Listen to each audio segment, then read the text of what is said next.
Some journalists received the satellite pictures, which the U.S. presents as evidence of Russian shelling into Ukraine, via email.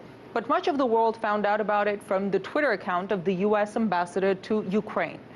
One of the images, according to U.S. officials, shows Russian self-propelled artillery in Russia, and the other part of that same image, U.S. intelligence determined, shows craters inside Ukraine indicating strikes from artillery. The date on the picture is July 23rd. These images have changed quite a few hands before they made their way into the ambassador's tweets.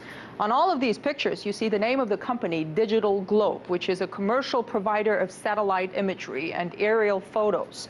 The Office of the Director of National Intelligence is said to have analyzed the pictures and written all these captions with their analysis.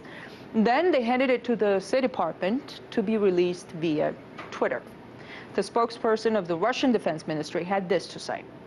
Such materials weren't posted on Twitter coincidentally, since it's impossible to establish their authenticity due to lack of exact reference to the location and the extremely low resolution. Journalists now operate in an environment where both sides, that is the U.S. and Russia, brush off evidence put forward by the other. U.S. officials attack media that dare to even question the information that they put forward. So RT came under yet another attack, this time on Twitter. Here's the U.S. Embassy in Russia responding to our news tweets about the satellite images.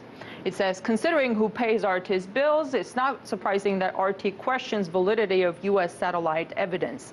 And then there's another tweet saying, given some of the experts shown on RT, it's very hard to believe anything they say. One has to wonder if the underlying implication is that everybody absolutely must believe everything the U.S. government says and presents as evidence.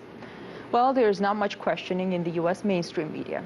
CNN has learned U.S. intelligence satellites and radars have monitored repeated artillery fire from the Russian side of the border for the last several days. In Washington, I'm Gayane Chichakyan, RT.